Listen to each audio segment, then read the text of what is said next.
നമസ്കാരം. Raf talk ഫുട്ബോളിലേക്ക് അവർക്കും സ്വാഗതം. തുടർച്ചയായി 3 മത്സരങ്ങളിൽ ലാലിഗയിൽ വിജയിക്കാൻ കഴിയാതെ അടിപതറുന്ന റയൽ മാഡ്രിഡ് ലാലിഗയിൽ 1-ാം സ്ഥാനം ബാഴ്സയ്ക്ക് മുന്നിൽ അടിയറ വെക്കുകയും ചെയ്തിട്ടുണ്ട്.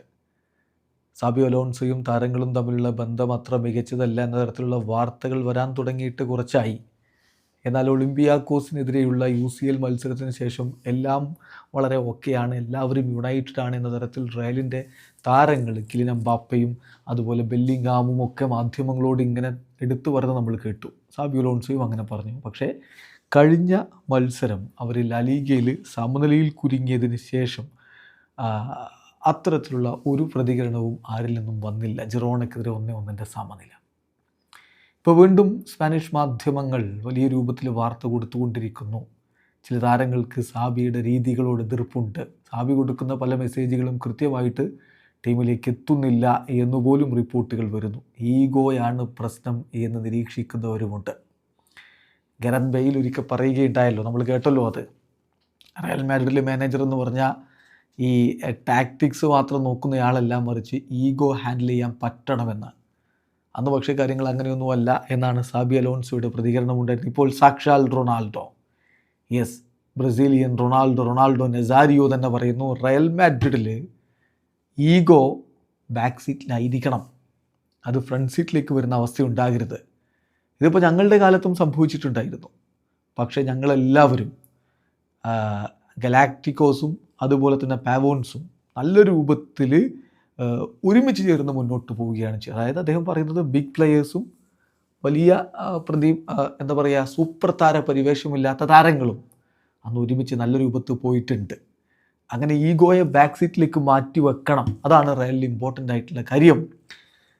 ഏറ്റവും important, it's very important to have a group manager, not just for training and tactics. ട്രെയിനിങ്ങിനും ടാക്ടിക്സിനും മാത്രം ഉള്ള രൂപത്തിലല്ല ഒരു മാനേജർ അവിടെ റയലിൽ വേണ്ടത്, മറിച്ച് ഒരു ഗ്രൂപ്പ് മാനേജറാണ് വേണ്ടത് എന്ന് റൊണാൾഡോ നെസാരിയോ പറയുന്നു. അപ്പോൾ സംഗതി ഇപ്പോൾ ഏതാണ്ട് വ്യക്തമാണല്ലോ. റയലിൽ ഈഗോ ഹാൻഡിൽ ചെയ്യാൻ പറ്റണം.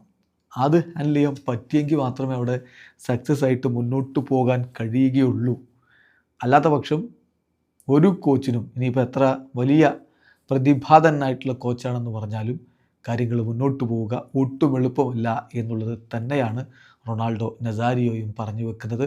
ഏതായാലും എന്ത് സംഭവിക്കും റയൽ മാഡ്രിഡിൽ എന്നുള്ളത് കണ്ടറിയേണ്ട കാര്യമാണ്. ഇപ്പോൾ ചില സ്പാനിഷ് മാധ്യമങ്ങൾ റിപ്പോർട്ട് ചെയ്യുന്നൊരു കാര്യമുണ്ട്, അടുത്ത മത്സരങ്ങളുടെ റിസൾട്ട് വളരെ ഇമ്പോർട്ടൻ്റ് ആണ് സാബി അലോൺസോയുടെ മുന്നോട്ട് പോക്കിന്. പ്രത്യേകിച്ച് അത്ലറ്റിക് ക്ലബിനെതിരെയുള്ള അടുത്ത മത്സരം നിർബന്ധമായിട്ടും വിജയിച്ചേ പറ്റൂ എന്ന കാര്യം കൂടി ഇപ്പോൾ മാധ്യമങ്ങളൊക്കെ എടുത്ത് പറയുന്നുണ്ട്.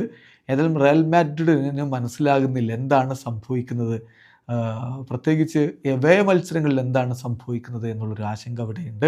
It's not just the results. പക്ഷേ റയൽ കളിച്ചുകൊണ്ടിരിക്കുന്ന എവേ മത്സരങ്ങളിൽ കളിക്കുന്ന ഫുട്ബോൾ, അത് നൽകുന്നൊരു ഇമേജ് അതൊന്നും അത്ര ശുഭകരമല്ല. They hope this change and not just with the return to the Bernabeu but as soon as possible എന്നാണ് ഇപ്പോൾ പല മാധ്യമങ്ങളുടെയും റിപ്പോർട്ടിൽ പറയുന്നത്. എന്തായാലും എന്ത് സംഭവിക്കും എന്നുള്ളതാണ് കണ്ടറിയേണ്ടത്. അടുത്ത മത്സരം എവേ മത്സരമാണ് അത്ലറ്റിക് ക്ലബിനോട്. അപ്പോൾ എന്ത് റിട്ടേൺ ലഭിക്കും അതിൽ കാത്തിരിക്കാം. വീഡിയോ അവസാനിക്കുന്ന ഫുട്ബോൾ ലോകത്തെ കൂടുതൽ വിശേഷങ്ങളുമായി റാഫ് ടോക്സ് എത്താം.